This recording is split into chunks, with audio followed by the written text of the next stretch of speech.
Hi, this is Jaya.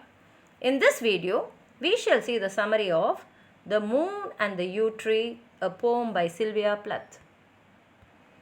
On the night of a full moon, the first person speaker of The Moon and the Yew Tree is in a church graveyard next to her house. Throughout the poem, she feels lost and abandoned despite being very close to home. The atmosphere in the graveyard is ominous. There are black trees, an enigmatic blue light, blades of grass that stick to the speaker's feet like religious worshippers, and mist that resemble paranormal spirits. The moon is white, resembling both a pale, visibly upset and fearful human face and a silent, gaping, despairing mouth. With its gravity, the moon pulls the sea as if it were a dark crime. The church holds religious service on Sundays. The yew tree in its yard, resembling a Gothic building, points toward the moon, but the moon does not reciprocate. The speaker states that the moon is her mother and that the moon is not welcoming and affectionate like the Virgin Mary. The speaker wishes she could believe in and receive Mary's loving attention. The glooming night goes on, and while clouds cover the stars and the hanging portraits of saints in the church turn blue in the moonlight, the moon attends to none of these images.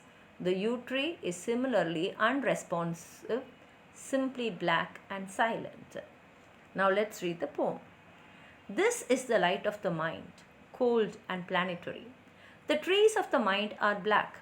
The light is blue. The grasses unload their griefs on my feet as if I were God, prickling my ankles and murmuring of the humility. Fumy, spirituous mist inhabit this place, separated from my house by a row of headstones. I simply cannot see where there is to get to.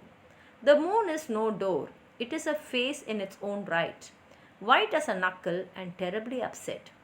It drags the sea after it like a dark crime. It is quiet, with the gape of complete despair. I live here. Twice on Sunday, the bells startle the sky, 8 great tongues affirming the resurrection. At the end, they soberly bong out their names. The yew tree points up. It has a Gothic shape. The eyes lift after it and find the moon. The moon is my mother. She is not sweet like Mary.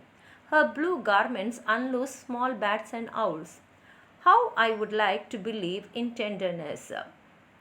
The face of the effigy, gentled by candles, bending on me in particular its mild eyes. I have fallen a long way. Clouds are flowering, blue and mystical over the face of the stars. Inside the church, the saints will be all blue, floating on their delicate feet over cold pews, their hands and faces stiff with holiness. The moon sees nothing of this. She is wild and wild. And the message of the yew tree is blackness, blackness and silence. Here ends the poem. If you have anything more to add on to what I've said, please write it in the comment box. Like the video, share it with your friends. And if you have not subscribed my channel, please subscribe and support. Thank you.